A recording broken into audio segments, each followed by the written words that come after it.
don't hear the music playing, don't bring me.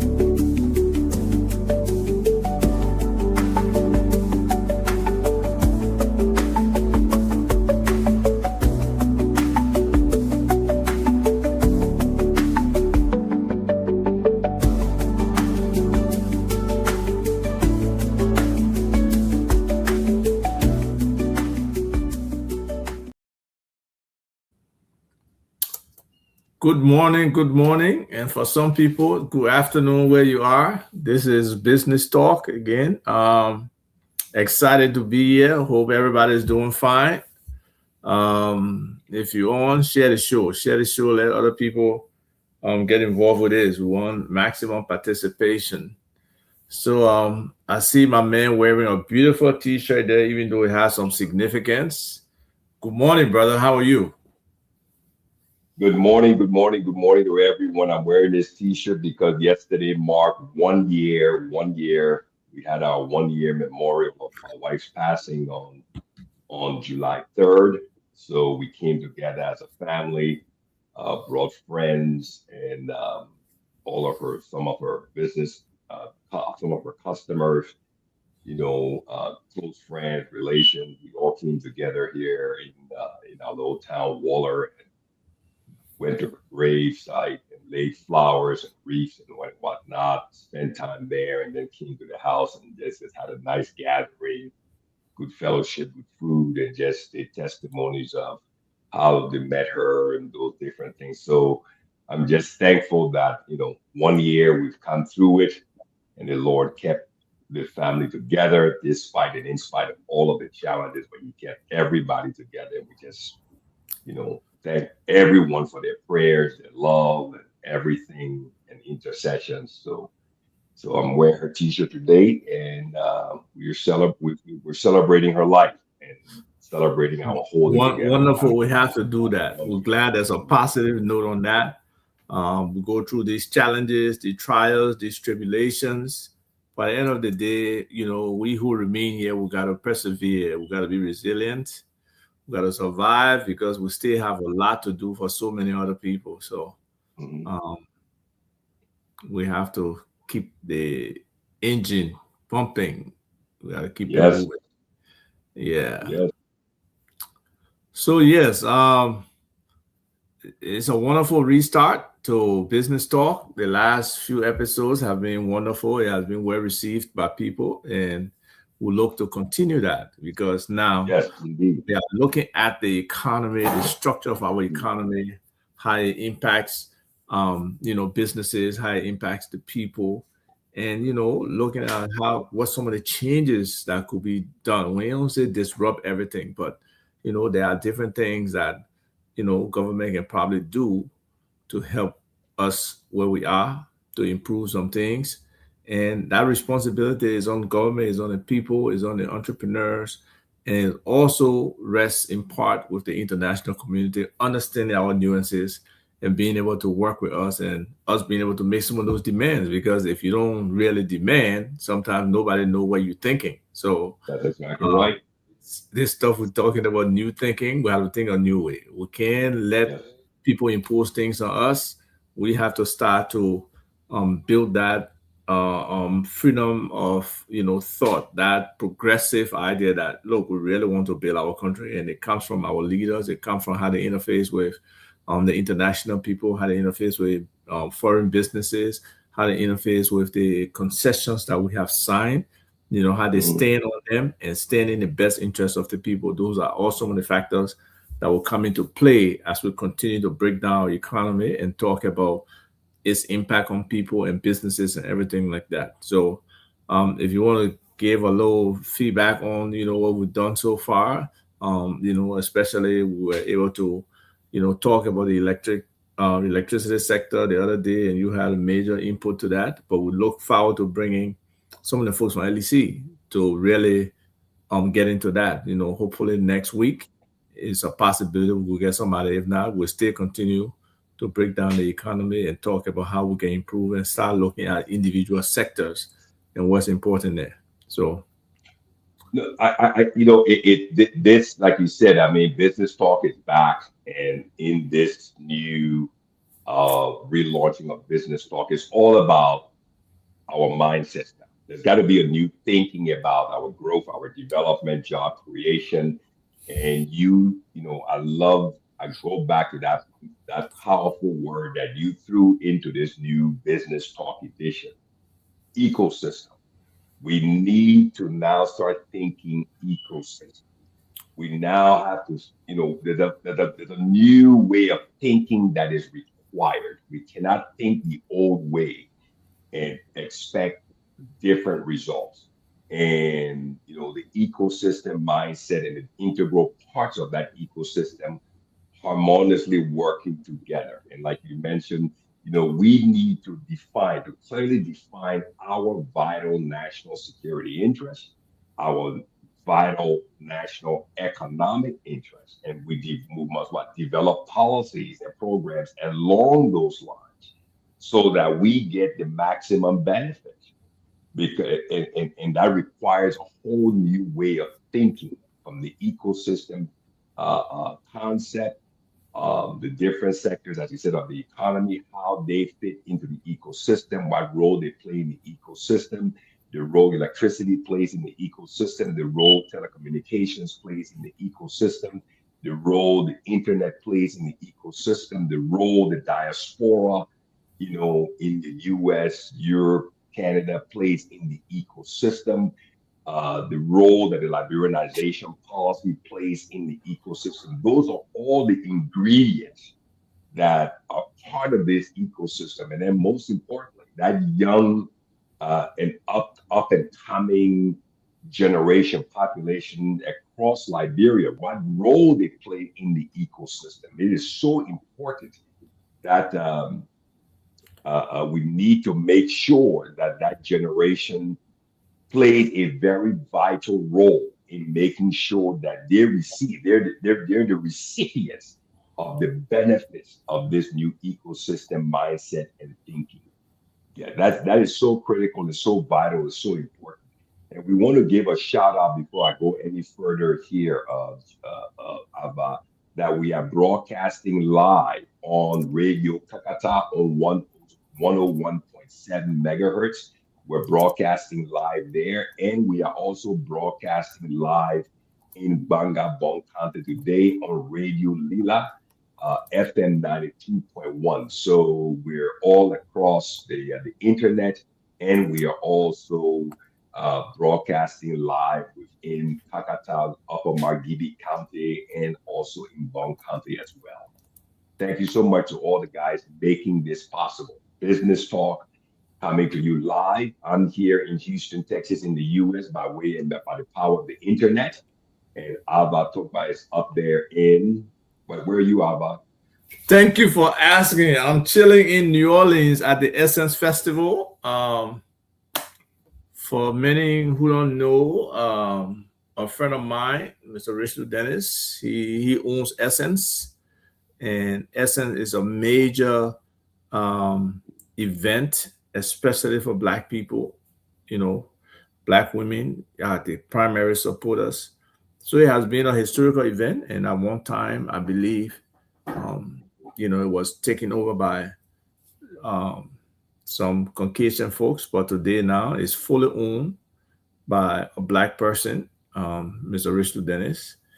And this weekend is the Essence weekend. It's typically the last weekend in June to the first weekend in July, based on how the weekend comes about. So it basically kicked off on Thursday, with some preparatory stuff and some sessions. But yesterday was the first big day at the convention center. A lot of activities were going on. Today, a lot more activity. Actually, I believe Madam Obama, Michelle Obama, she was doing in her opinion, talk show along with Tiana Taylor, T. Taylor.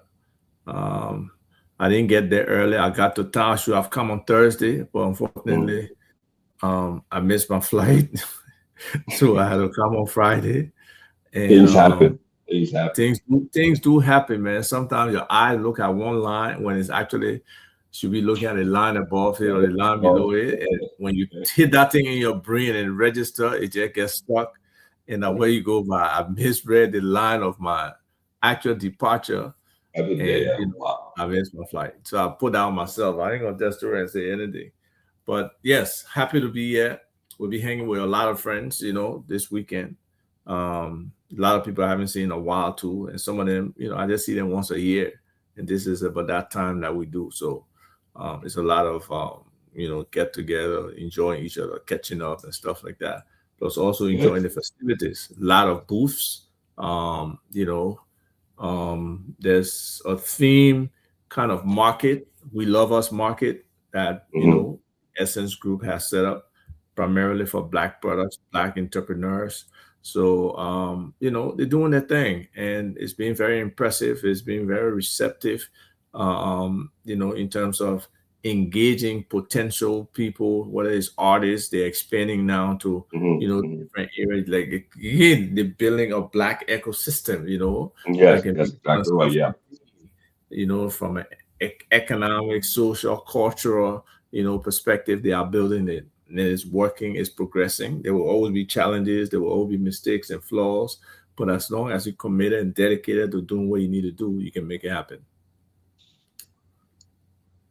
So Well, that's yes. good. I mean, that is very, very good. So let's dive into today's show. Let's talk Mhm. about the topic you wanted to be brought up today, the Right, Washington Consensus. So let's right. educate everybody about what this Washington Consensus is, the who, the what, the when, the where, the why, and the how. This Washington Consensus. What is it? How does it affect Liberia, the Monterey Union, ECOWAS, the African Union? What is it and what let's go into, so you take the lead on that, you take the Right, lead on right. it. So basically, in the late '80s, this guy named John Williamson, an economist, he basically um summarized for the different economists that are out there, the ones at the IMF, the one at the World Bank, U.S. Treasury Department, and brought all of them together in Washington D.C. So that's the Washington part of it, and then they came to a consensus on something, and that something is what currently drives all the development in developing country, right? And because most of our developing countries were in crisis, whether we're just coming from war or whether we our economy is not stable, whether we experiencing growth without development or no growth, no development, complete stagnation. So that's where it came from. They got together, these top level economists from these international institutions, from the US Treasury, and all collected in DC to do that, to come to that conclusion. And then they had, some ideas, some prescriptions, some economic prescriptions in terms of, you know, what governments need to do to get their economies on track, right? So they start with something like fiscal discipline, where government needs to be more responsible, cut their deficits, and all of that stuff. They started, instead of government subsidizing some things, they were moving those things away from, whether it's healthcare, whether it's education, whether it's agriculture. So those subsidies that I use right now, I think recently I was reading an article where the Minister of Agriculture basically came out and said, yes, they're trying, but the subsidy is not adequate. And they have something I believe it's the Maputo arrangement or agreement where agriculture is supposed to be, I think, some percentage of the budget, probably 10%. But agriculture is not there. If it's 3%, then that's even very good. So it's operating, the ministry is operating below where it should be, and resources are limited, so it affects them. So those are, some of the kinds of things that where so there's no subsidy there, probably because the budget is shaped based on the confines of the Washington Consensus. Then there's the tax reform. So They want to broaden the tax base, and that part, and not everything they're saying is wrong, right? Because I believe in broadening the tax base. For example, we look at something like real estate collection, real estate taxes collection. Um, what is it? I think over the last, I don't know, 8, 10 years, it has averaged like 5.3 million. So that is low because supposedly they got like about 33,000 houses in the tax net that they are actually taxing.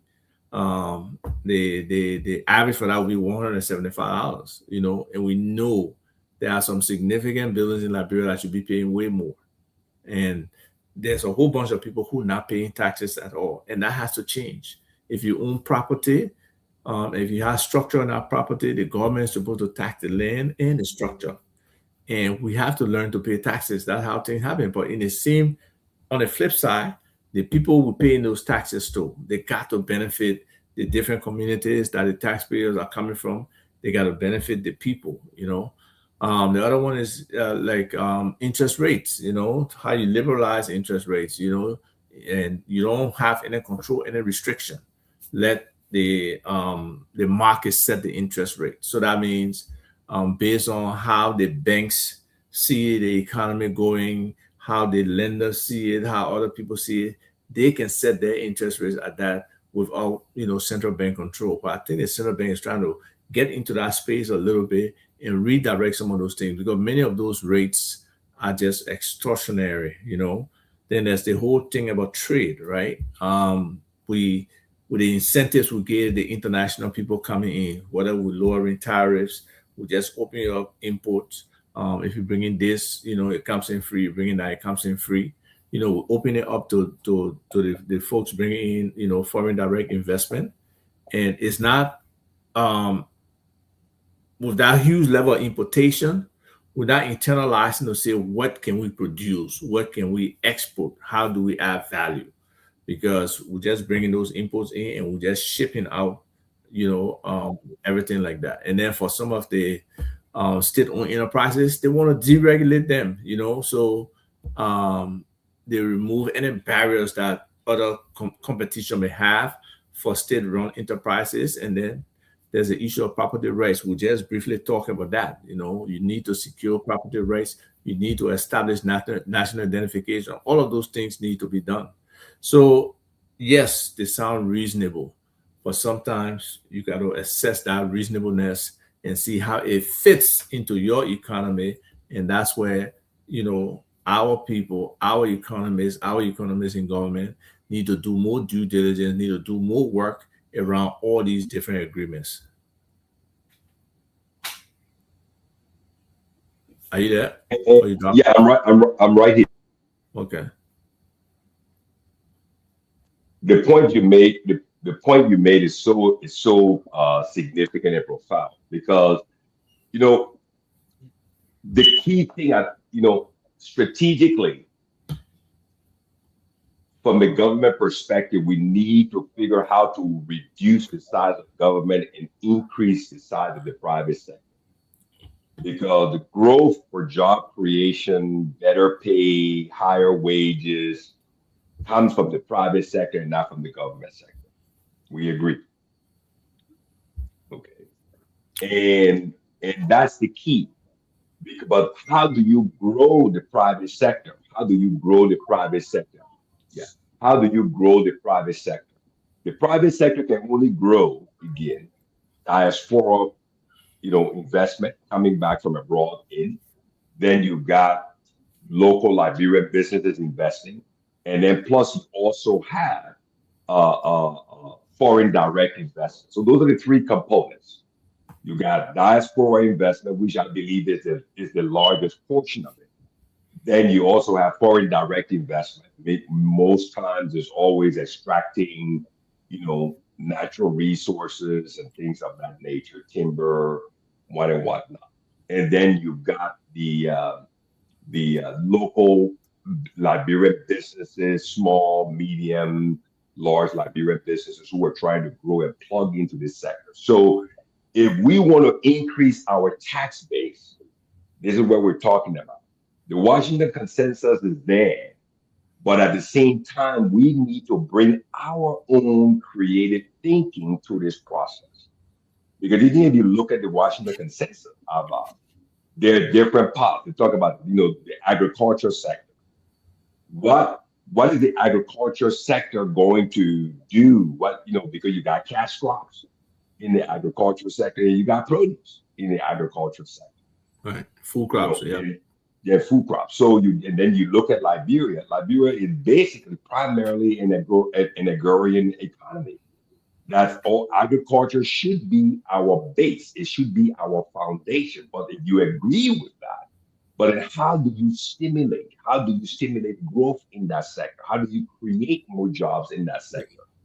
How does that sector go to creating more jobs, providing more opportunities all across the various political subdivisions, and then adding to the tax base?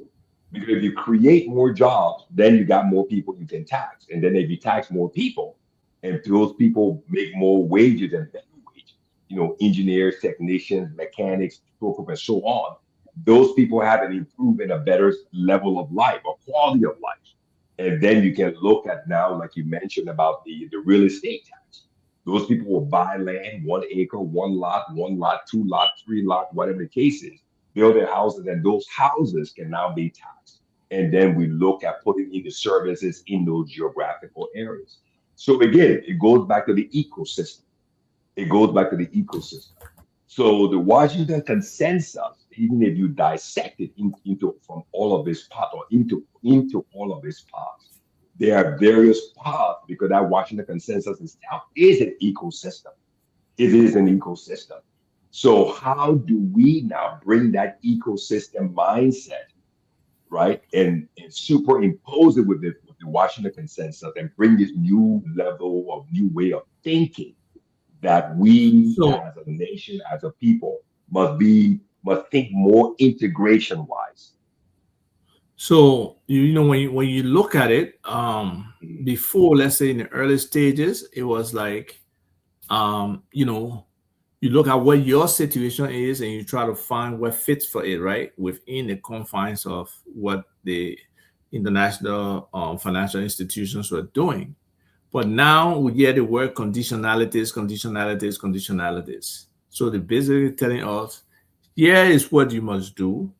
And if you want this aid, this is condition for receiving it, you know. So they are control instruments right now. What those loans are and what those um, Washington consensus ideas are, they are the instruments that are used to control, us. And we see that some other countries have shunned those things and they're going out and done things differently, done it a different way. And it's helping them because some of these structured programs, we don't really see the benefit. We've been in these programs for years, and they come with all these different kind of acronyms, whether it's resilience, whether it's um, uh, propo, and we see it in other countries. The same kind of cookie cutter solutions that we get here is the same thing that other people get. So now we got to start thinking that these structural adjustment programs, they call them SAPs, that we who are in this whole fiscal crisis, and when we go to the IMF or the World Bank, because they got the concessional loans, right? Those loans with lower interest rate. But we have to start thinking, how can we expand our own fiscal space? What are the things that we need to do that you were just asking that facilitates this economic growth that comes with development, that our own people, not just exports, not just our raw materials just going out of the country, but our own people are part of it. Take, for example, recently we've been talking a lot about mining, mining, mining. Where are we preparing if that becomes a windfall? If we have critical minerals here, if we have a continual outflow of gold, we got iron ore galore. What are we doing to say, let's add one level, maybe two levels to this whole value chain of these particular products that it can be refined, that when they leave our show, they're now $1, they're more like $10, where we have added value that is significant and it helps our people. And how we putting some of our people building their capacity, building their skill sets, that can be part of these programs, productive part. And those are the kind of things that are supposed to keep our people up at night where they shouldn't sleep. And we got to set our own internal targets separate from the World Bank targets because we want our economy to expand a certain way. Unfortunately, we are in a drastic situation and we are limited in terms of how much control we have. And let us not even fool ourselves. These are not easy things to do. Okay. This is real work. People got to be serious about it, how to have long range plan. That's why all these intermediate plans, medium term plans and stuff, you know, yes, they decent, they work, but they gotta be within the confines of a larger plan that says, in 10 years, in 20 years, in 30 years, Liberia should be over here. And hopefully those kind of plans can be legislated where it really pushes uh, um, the next government to not just come in there, change everything. They got to operate within that national legislative 25-year development plan. So, we can look at this, we can stretch it out and see how it applies, see how some sectors will be more amenable, talk about some of the tradition, because right now I believe there's some effort for the central bank to be more active in moving our economy. Yes, they need to be focusing on the macro side, but they can also implement macro activities that can drive, development in the economy. So let me add, again, back to the stage. I don't know whether Yeah, you're I got listening. I'm listening. I've been listening to everything you're saying. I've been listening here. If there's something wrong with this thing, I've got to fix it. But anyway, Right. you brought up some very, very important points. So let's dissect them, right? So we talked about the conditionality of the Washington Consensus. So once you engage in that Washington consensus process, you as a country, as a nation, you need to understand that there are certain conditions, terms and conditions that business people will call it, right? In everything, even if you get a credit card, there are terms and conditions to that credit card you're getting. If you get a lease, you lease a house, lease an apartment, there are terms and conditions. You're buying a piece of equipment, there are terms and conditions. So naturally, once you engage in the Washington consensus, there are terms and conditions. But the critical question here is, as leaders, are those terms and conditions aligned with your vital national and economic interests? Do they align? Do they pair up? Do they support your growth, your development, your progress, your job creation, the growth of your economy? Because you got more people graduating from colleges in Liberia today than any time in our nation's history.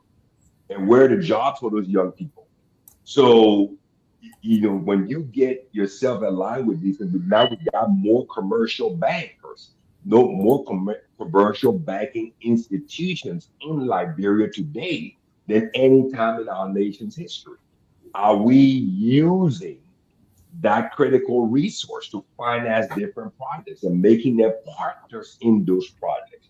But again, that requires a different level of thinking, a new way of thinking, that the banking institutions need to be part of your growth and your development process, The not just ecosystem, institutions. everybody got a That's role. right. Everybody has a role in the ecosystem. And that's where this new critical thinking needs to take place. That's where this new way of thinking needs to take place. The ecosystem. In order for this ecosystem, which is the Republic of Liberia, to survive, to prosper, to thrive, the ecosystem and all of its integral parts, energy, water, telecommunications, the internet, roads, bridges, all of those different things, and the role of the diaspora, all of those things have to play a, we need to clearly define what those roles are. I listened to the portion where you were talking about short, medium, and long-term goals and objectives. It's not about, it's not about what the quote unquote CDC plans and what their strategies were. It's not about what the United Positive plans and strategy was. No, it's got to be what are the critical, vital national and economic interests of the Republic of Liberia. We need more roads, whether it's this government or that government. We need roads. Roads play a major part in the ecosystem. We need energy. It's not about this government or that government. No, that's a vital national interest, that's a vital economic interest. We need greater telecommunication infrastructure. Now we've got two privately owned companies. Don't forget, these are privately owned companies. That infrastructure is not for the Republic of Liberia. No, we have the telco, which is the national operator. That's a telecom infrastructure, telephone company Mm. owned by and for the people. Where is the investment in that telecommunications company so that they can get a portion of the market share so that those profits remain in country? Those are all critical questions. So again, electricity. Where does the banking population, where does the banking institution play a role in that? Because we need efficiency in that aspect of the ecosystem. We need productivity. We need profitability in that segment. And that segment there, that one segment plays a critical role in all of the integral parts of this ecosystem. So the question, the key thing for us that we're pushing today for everyone listening from Monrovia on Facebook to Kakata to Bong County is a new way of thinking the ecosystem. Nobody is independent. We're all interdependent. Interdependency is the key element of the survival, the prosperity, the triumphing of the ecosystem. Interdependency. You turn one thing over here, it affects a whole bunch of other things over here. So there's a strategic balance. And in last but not least, I will add this. We need to also think about, like I said, the young people, the young generation, right? The Mhm. young men. What are we doing with our young men? What role do they play in what sectors of the economy? Our young women, they're going to become mothers, they're going to become wives, they're going to be, I mean, what role are they playing? They're going to play in this ecosystem across the country. So I mean, we need to think more strategically and we need to act in a tactical way as it relates to the ecosystem, considering where we want to be 5, 10, 15, 20 years from now. Because everybody who's 10 years today, 10 years old today, in 5 years will be 15. In 10 years, they'll be 20 years old. So we need to create a place for them in this ecosystem, in the economy, you see. So that it requires a whole new way of thinking. Right. And part of that is people understanding the economy too, which is very critical. People understanding what they need to do, what their roles are.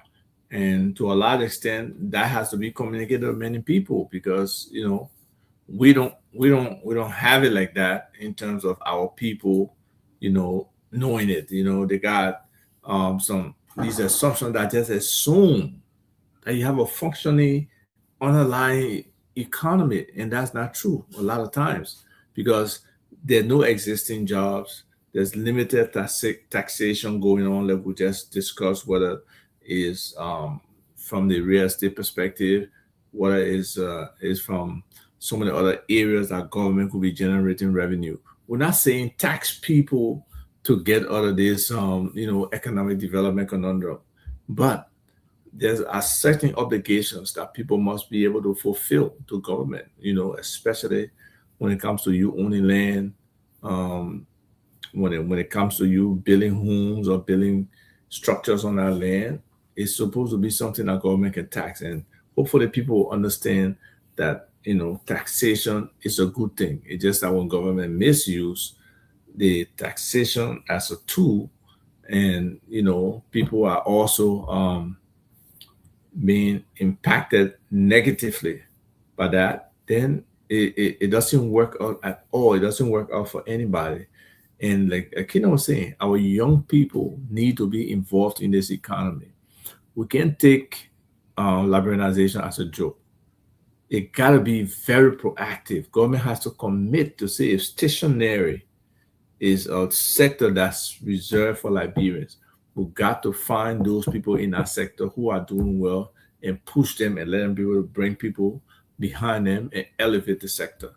And if we don't do those things for just about every sector, identify Liberians who can be facilitated, who can be supported. We know government doesn't have money for everything, but government is able to make an impact for certain people to set an example and to start that process, that natural gravitation process when people know the government behind and they themselves just jump behind the government and say, we were this government. So we need to look at some of those things and see how they can be improved. I think Akina is having some technical difficulties, so we just hope he can, um, come back on where he's here. But we just at that midpoint where we said, now we'll be trying to profile all Liberian business and share their information and what they are saying. So um, today we have uh, agro ready. So let me get to um, the document that we have for them and see how we can share what they are about. Okay, so we go here and share our screen so you can see it. Let me go to this share screen, share presentation. Okay. Um, oops. There we go.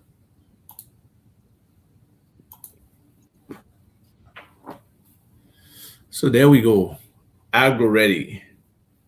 So the lady there in the image, she's go ready, but her company name is Agro Ready, and its foundation is agriculture. As you can see, is about adding value to agricultural products.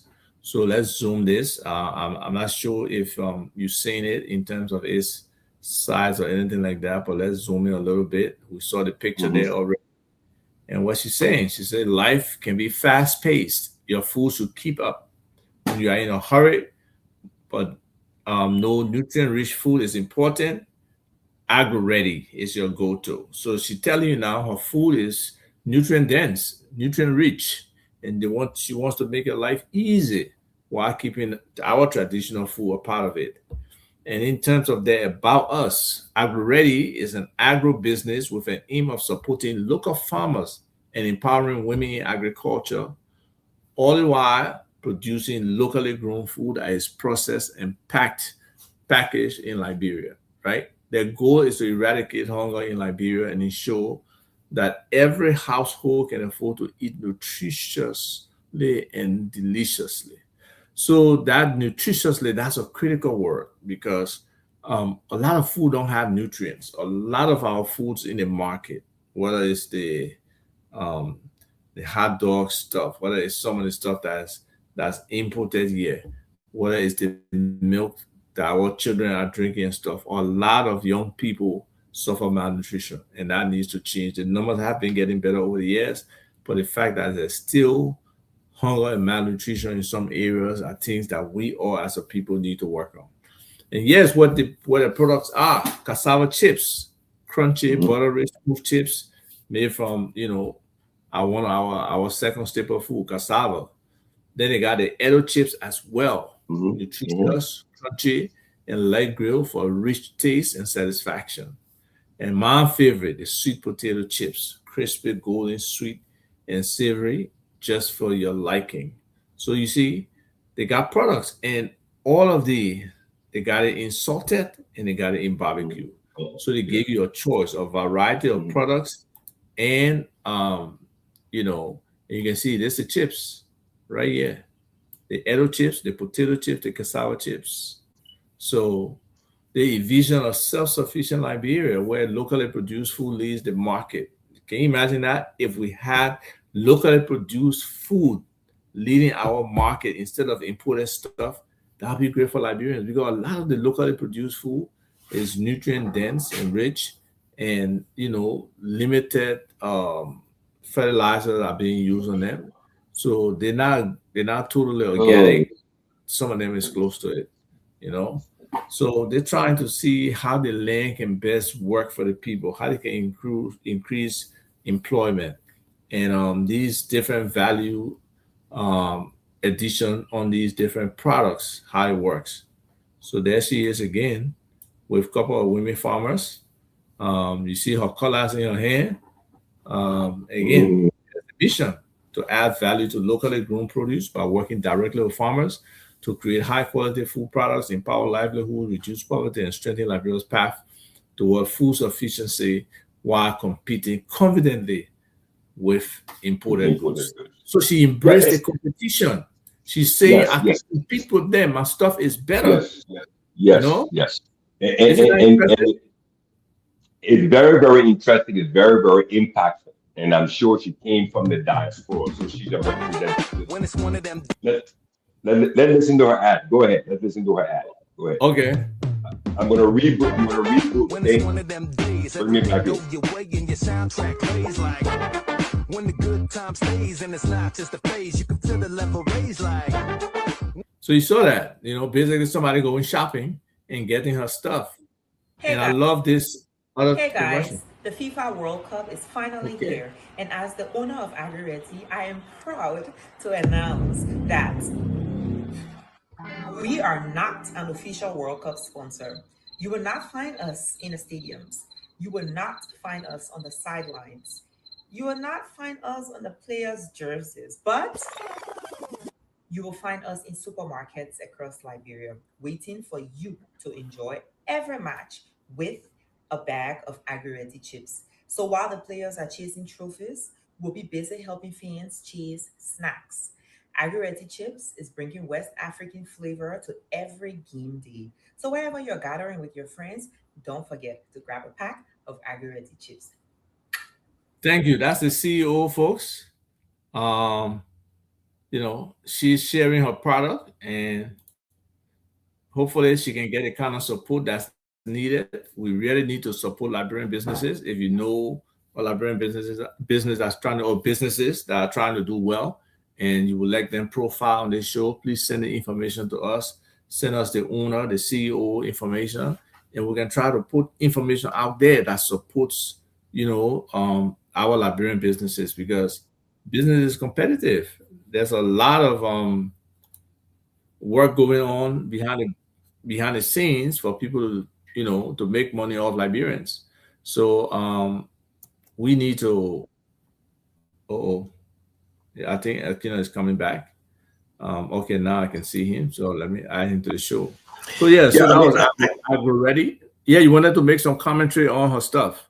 this is important because I mean, this is the essence of what we've been talking about over the past years as it relates to business talk. So here it is. I'm sure she's most likely from the diaspora. So that's No, diaspora. she's local. She's in Liberia. Very progressive young lady. Very okay, very good. So, but again, her influence to do this came through what? Through the power of the internet.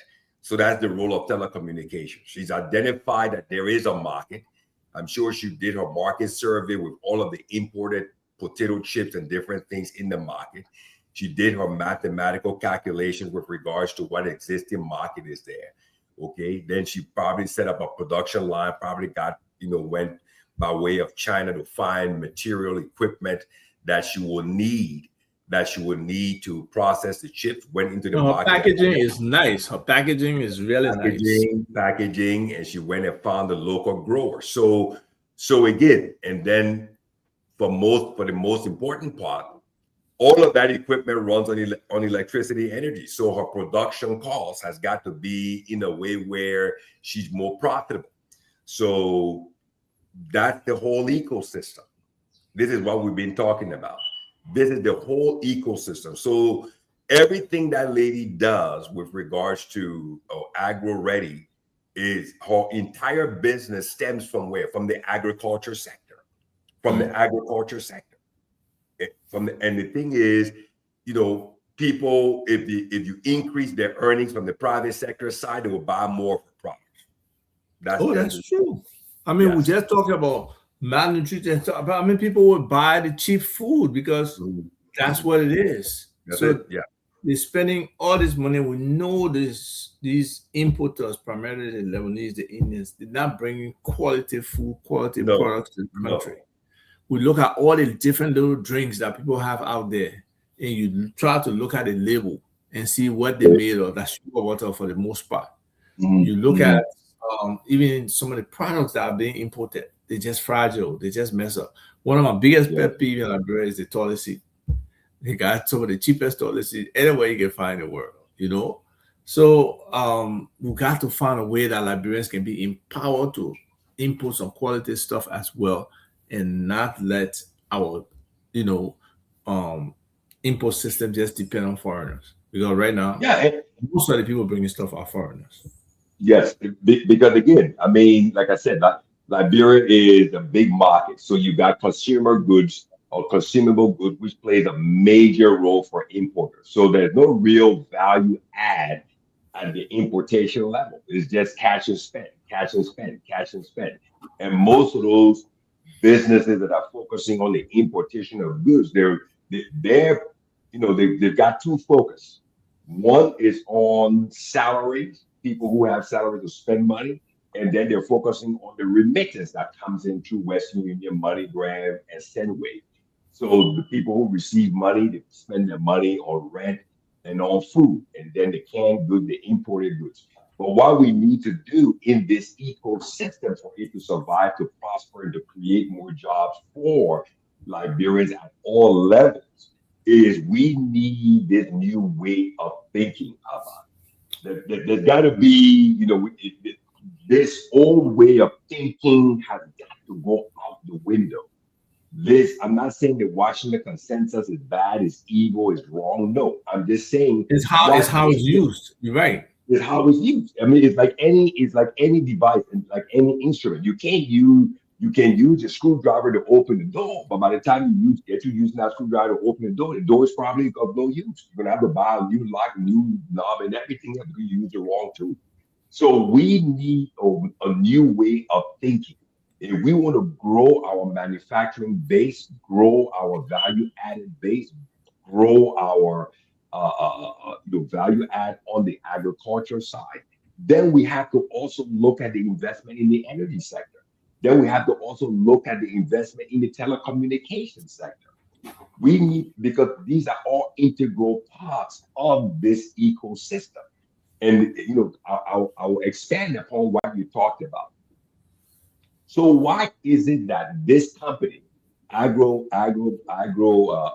it? Agro Ready, right? Agro Ready, Agro ready, yes. Agro Ready. So why isn't this company existing in every political subdivision? You see, because energy is not everywhere. Energy is not in Lo-Fi. It's not And they're in not Georgia. everywhere. The funds It's to not scale up operations It's and not hire the scale of people. operation. That's exactly right. So we need to look at it from that perspective, and that the reason I brought that up is how the decentralization law, right? How does that play in the ecosystem?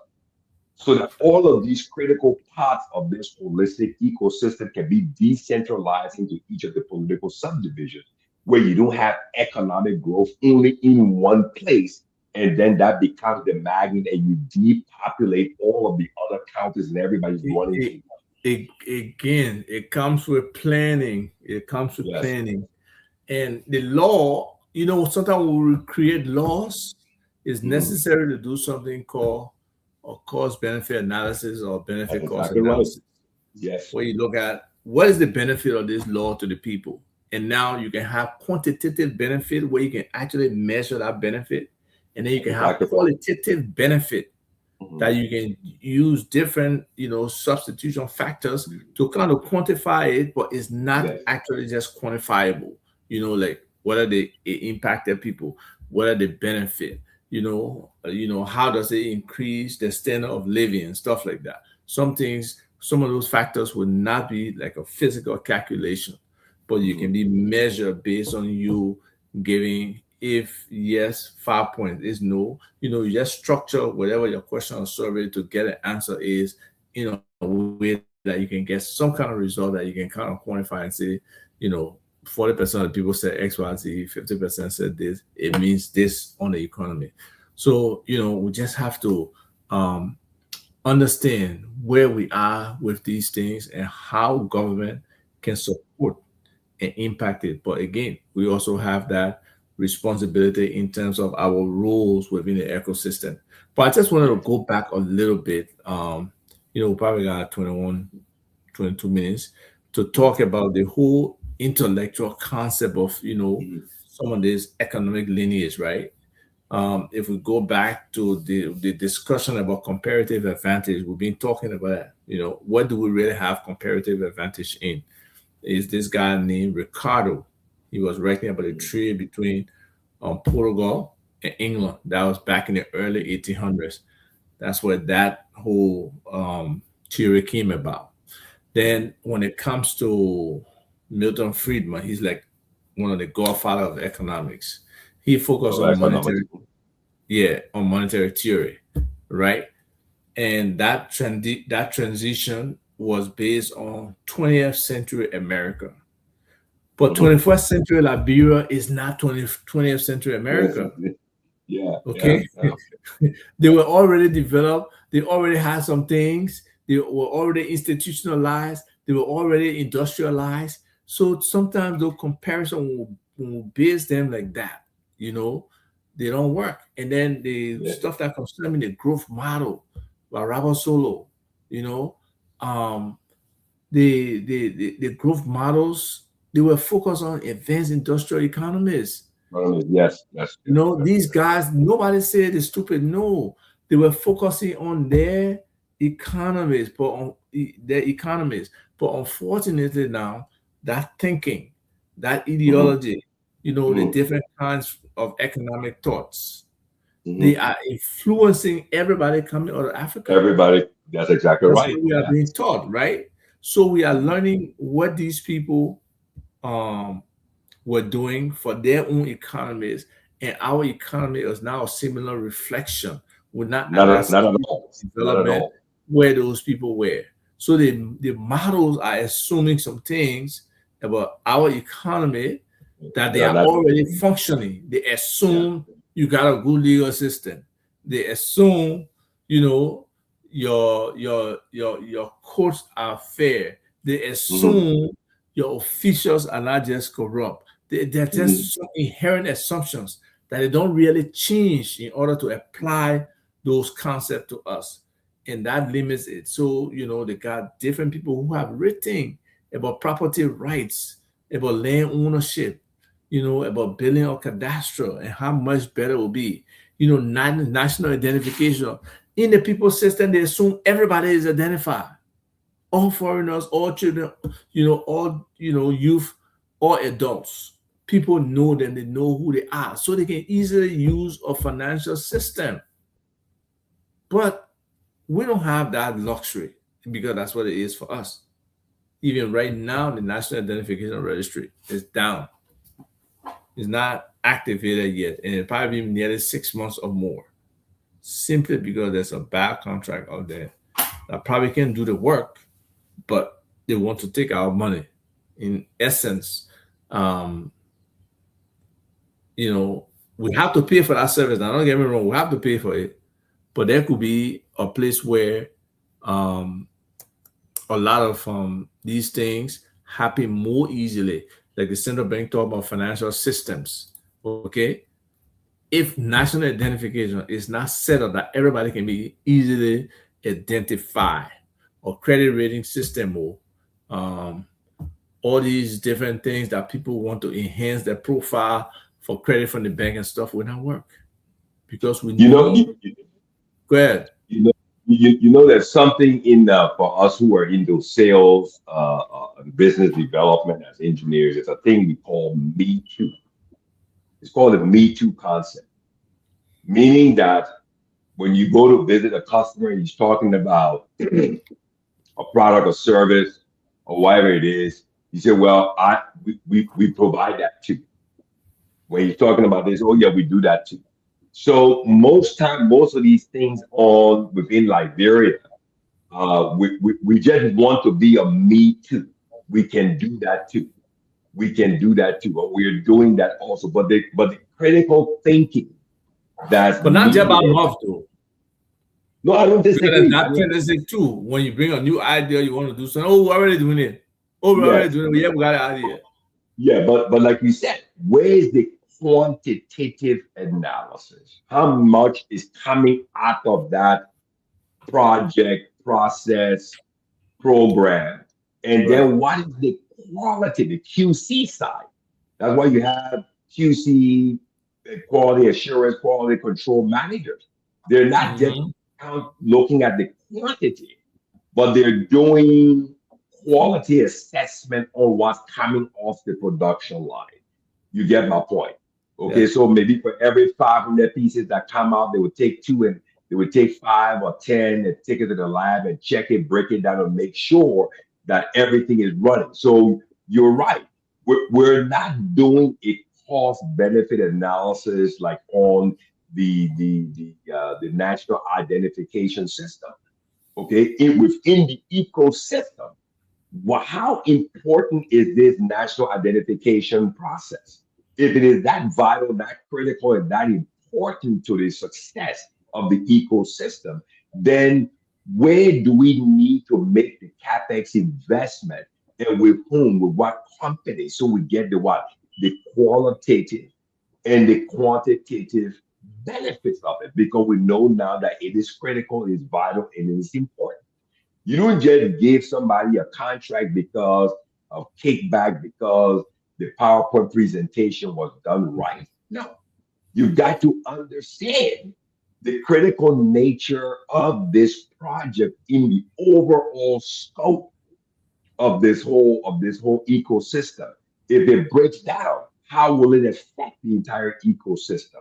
If there's failure, how will it affect the entire ecosystem? Because that national identification process is also tied to the electoral process. It's also tied to the electoral process. It's directly tied to the electoral process. So It again, does. if that process is broken down, if it fails, it affects everything. It affects everything in, I mean, several different parts of this ecosystem is affected. The education system is affected by it. Passport systems are affected by it. Yeah, So I everything. don't I don't think there's enough thought. There's enough high level thought. There's enough where there's enough lateral level thought, and where there's enough thought in terms of depth as to how these things play a role within the ecosystem. You know, I mean, you look at this company today, agro ready.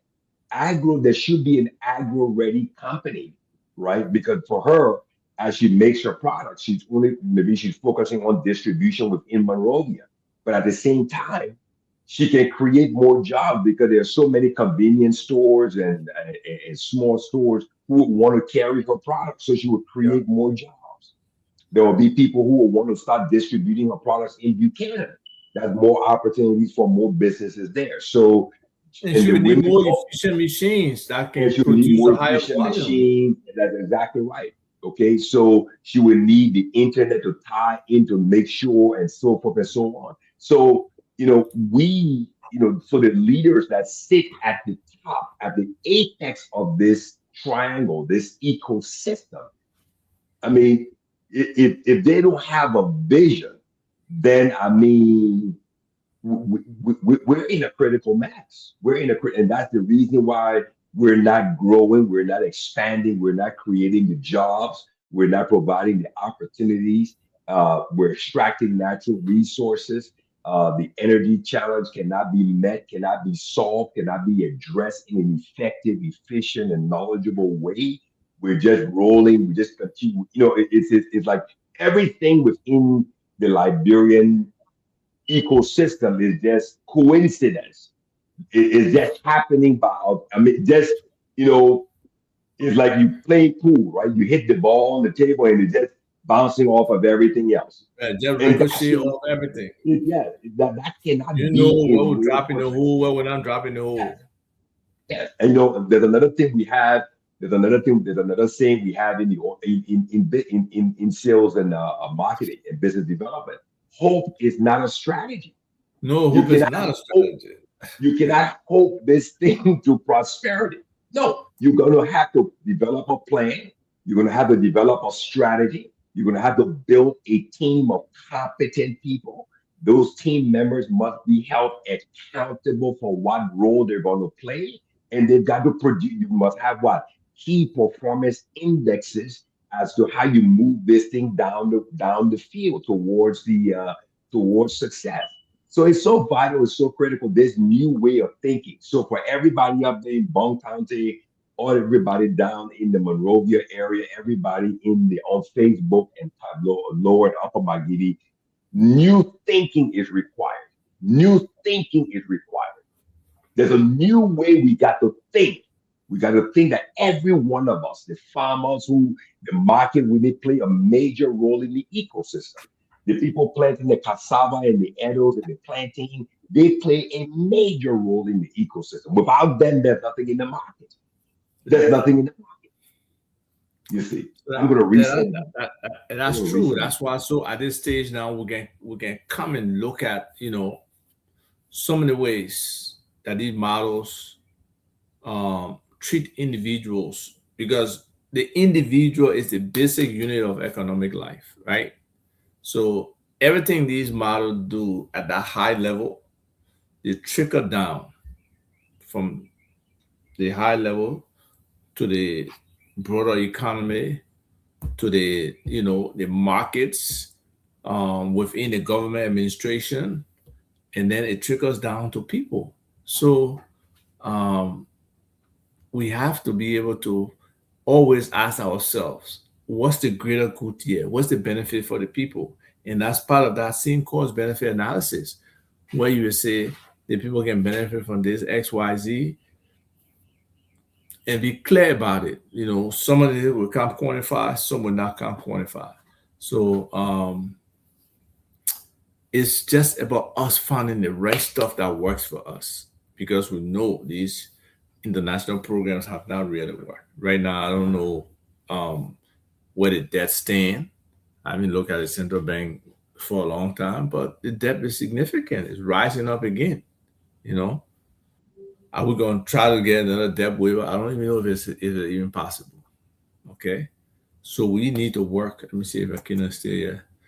We need to work. He keeps dropping off, folks. Sorry. We need to work and make this thing happen. So let's look at some examples of this Washington consensus when it has been applied, and when people have rejected and gone on to do their own thing. Back in the 1980s in our part of the world, 80s and 90s, sub-Saharan Africa, right? They were really poor African countries,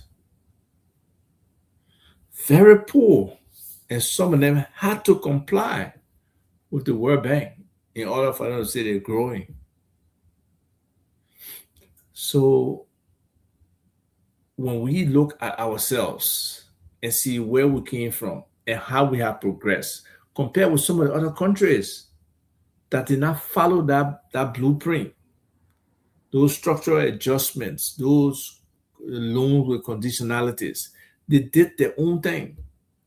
It affects people. You look at South Korea, you look at Taiwan, you look at China, India, they did it their own way. Even Mauritius, that's in Africa, right? So they put themselves on a different process as to how they will use the industrial policy, how to use the monetary policy, how they will pick certain sectors to support for certain activity. He talked about the interest rate, how the capital markets can be impacted. All of these things are factors that you have to look at to understand how serious and big this challenge is and how we need to approach it. Because as you go down, you see the differences between what other people are doing, what we are doing. Right now in Africa, quite a few countries are really standing their ground and being able to move their country forward, because they are saying, look, if you're digging gold from us, you must process the gold here. If you're digging niobium, you must process it here. If you're digging this stuff, let it stop here first. Let know exactly where you're taking off, the value you add into it, and where you're going for. But we have not checked on those things, and that's where government responsibility comes in to really provide that cover for the people to make sure we can get to those revenue targets that we are setting. And they're high, they're ambitious, but it's possible for us to get to them. But in fact, if you look at the national budget, which is now over $1 billion, let's ask ourselves, what are we getting in return? What is the, I'll go back to your point. What is the qualitative analysis of that budget? And what is the quantitative analysis of that budget as it relates to every political subdivision in that country? I And that's why mean, the Minister of Finance got to ask himself all the time, you know, I how is mean, this budget benefiting the people? yeah, this cannot be, let's go back to that old Ronald Reagan, right? Many Liberians who know who Ronald Reagan was one of the American presidents. We can't just focus on tax and spend. We can't just tax, collect people money and just spend it. No, there's Yes, got to that's the be, people's money. That's the that's it, people's it's the money. people's money. It's the people's money. So you've got to be a better steward of the people's money. You've got to be a better custodian of the people's money. And the most important aspect of that money must be what? Investment. Investment. You've got to invest. I mean, I'm not going to talk about the energy sector. Let's talk about telecommunication sector. We've got Somebody, somebody asked me, are you the only energy professional, only Liberian energy person in the diaspora? I said, no, I don't think so. maybe the other ones don't want to talk. That's Yep, why. that's exactly what I told her. Let's look at the telecommunication sector. When I was home a year before that, 2024, right? I visited several BTS sites, cell sites. I'm not just home on vacation, but I'm observing different things. Most of Lone Star and Orange, or Lone Star MTN and Orange cell sites, they've compensated because they've identified energy as their what? As the Achilles heel for the telecommunication infrastructure and the network and their what? In their revenue stream. Because once the power goes off and the BTS goes off, they cannot make any money within that coverage area. You get my point. So they Yeah. themselves they operate within an ecosystem. So what have they done? They've integrated solar energy as part of their BTS infrastructure. So what they've done is they through engineering they've isolated they've tied their BTS site is still tied to LEC, but Mm. they have their generator, they have a changeover switch, they have their battery backup, and they have a solar backup as well. So that way they're guaranteeing. I mean, it's more costly for them, but they're guaranteeing and ensuring that what their revenue stream, their qualitative and their quantitative analysis of their investment. They don't want any interruption in their revenue flow. So again, they've identified that energy is critical for them. Okay, so let's go to telecommunications. These two privately owned companies, Orange and Lone Star, let us not forget the profits of these companies do not stay in Liberia. They are exported. Oh, They're yeah. exported. So now we have the telco, the People's Telecommunication Network. What are we investing in that infrastructure so that we can get a portion of that revenue stream, so that money stays within country, create more jobs in telecommunication sector, decentralize LEC into all the political subdivisions. Why should Lone Star be the only company, Lone Star or Right be the only company in Maryland County or in River G or in Grand?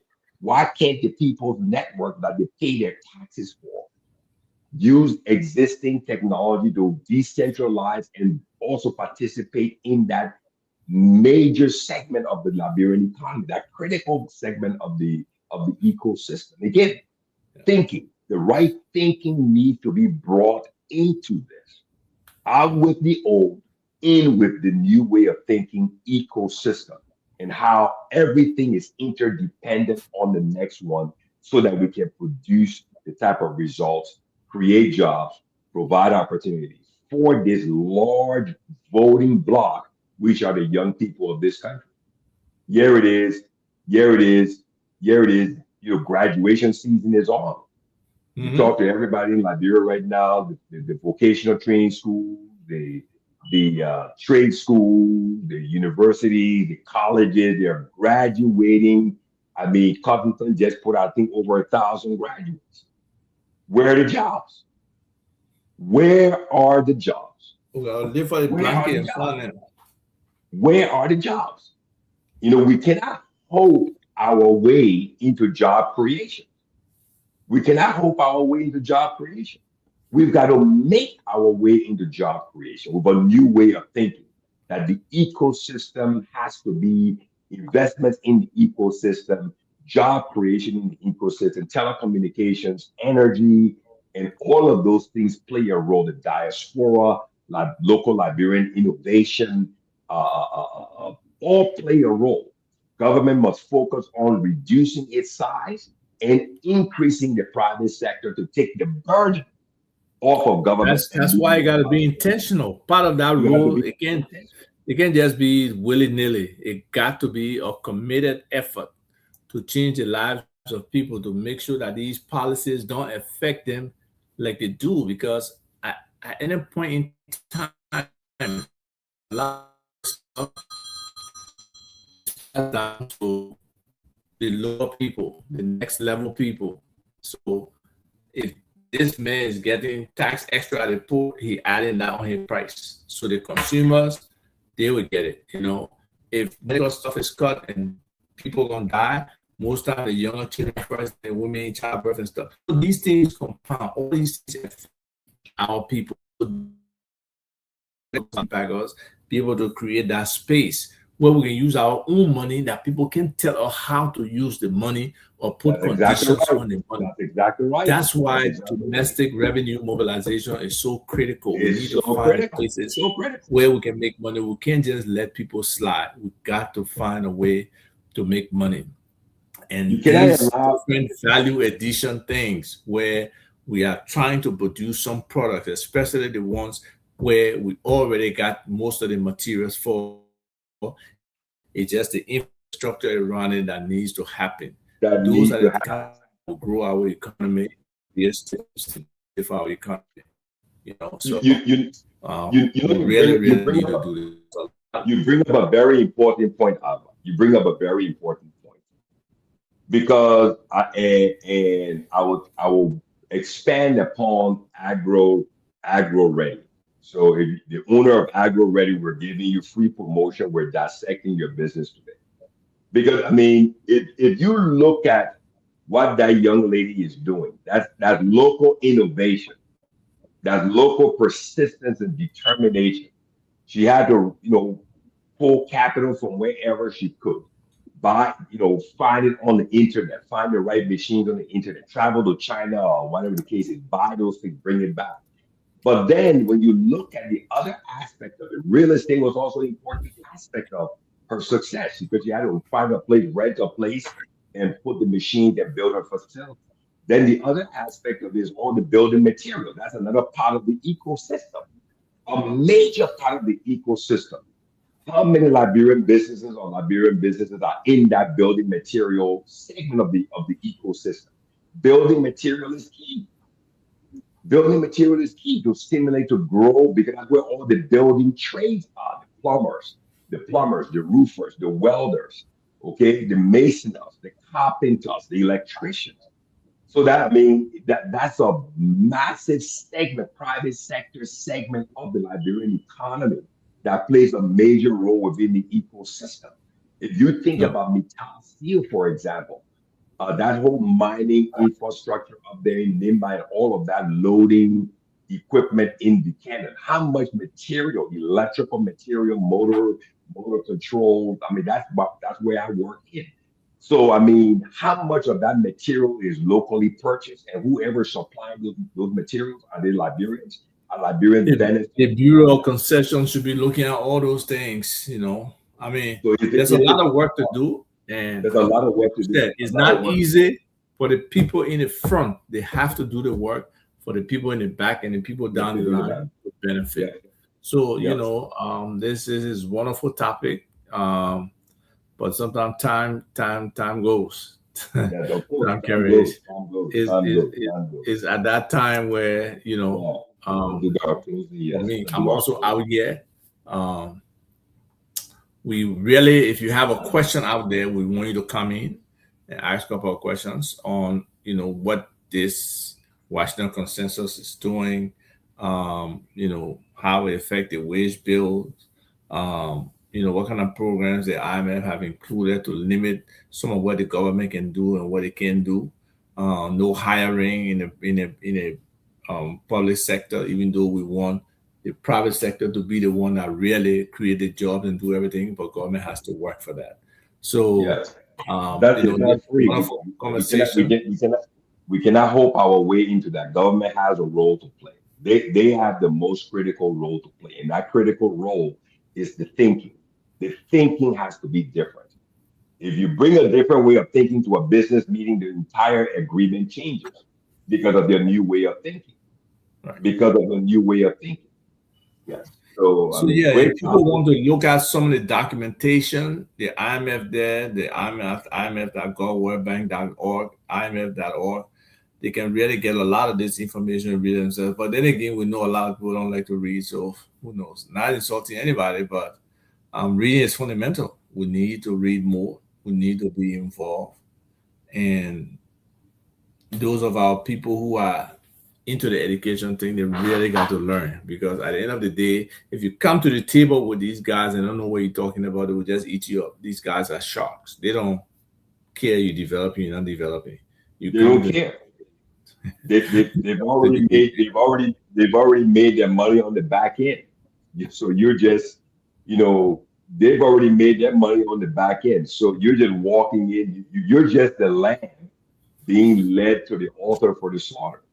So before I head out, I just want to share with our folks, because we at the end we want to say what kind of responsibility are we now putting on you, because we say the government or the business or the everyday person or all of these people need to be involved, right? So we're telling the government now, maybe you can go back and renegotiate some of these IMF, or World Bank programs and stuff like that. But at least make a commitment going forward that these different policy instruments as instruments that come from us, that have our content. We got local content in there. We got some processing mandates that will require some of these companies to process their product in Liberia, at least the first or second level, right?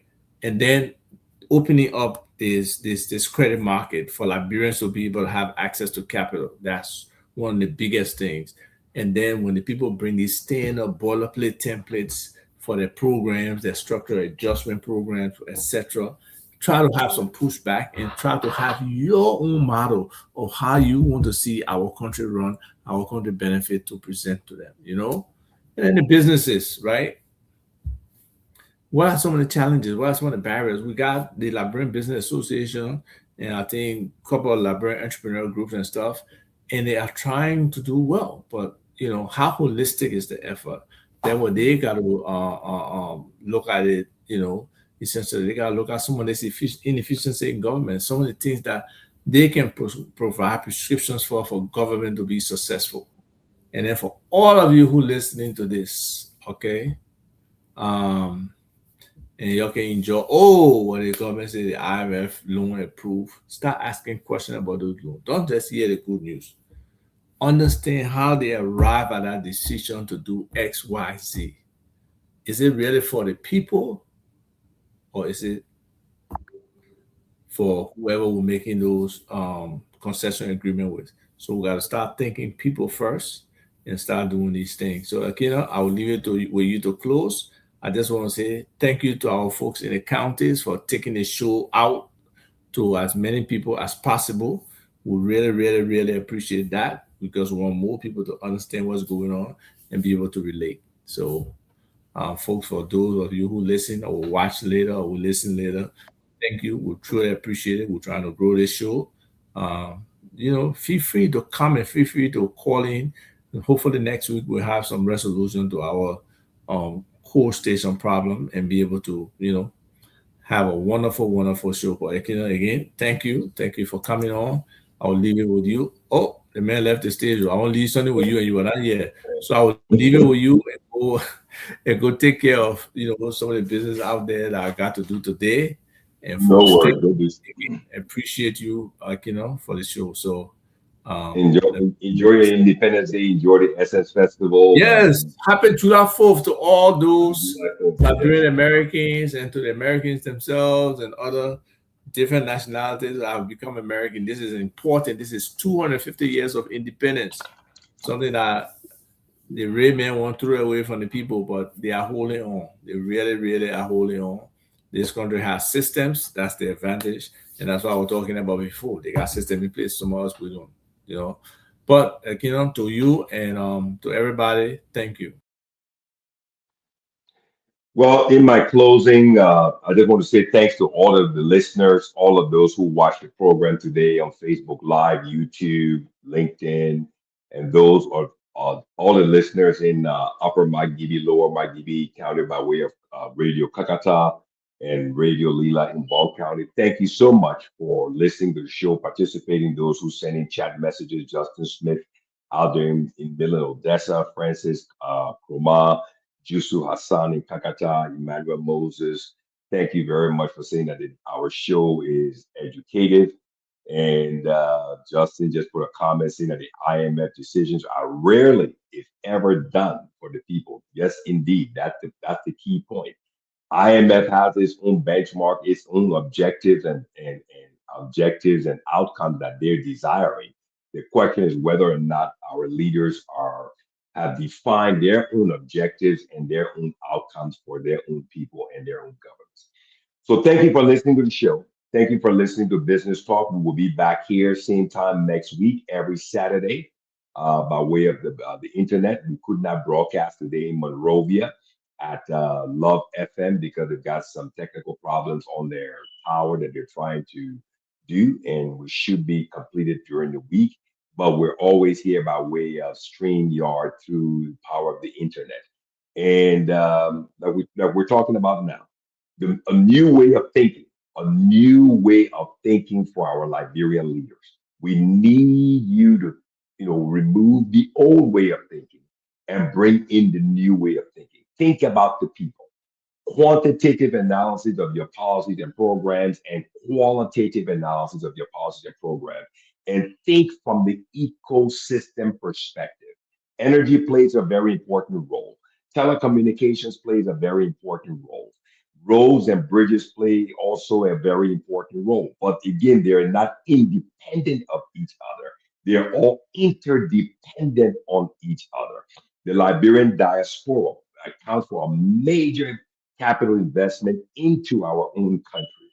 But again, that investment will not come in unless we take care of the Liberian government, takes care and make the proper investment in the critical infrastructure that is required, that is needed to make these investments produce the job, produce the benefits, produce the return on investments for those investors.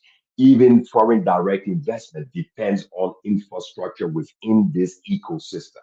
The radio stations across the country, they all play a very important role in the ecosystem because they disseminate information, and all the young people graduating from colleges in mass communications, they have jobs and they can also create content and do different things. The agriculture sector, from the planters in the field to the market women to those who are buying it from the market or directly from the field, to make investments in value addition to create more jobs and also feed a product distribution network across the country. Everybody plays a critical interdependent role in the ecosystem. We need to now bring in, embrace, and hold on to this new way of thinking. It's all about the Liberian economic ecosystem. Thank you. Have a great weekend. Happy July 4th to all of my friends across the US, and happy and blessed weekend to everybody out there in Monrovia, Liberia. Have a great day. I love you, and God bless. Bye bye.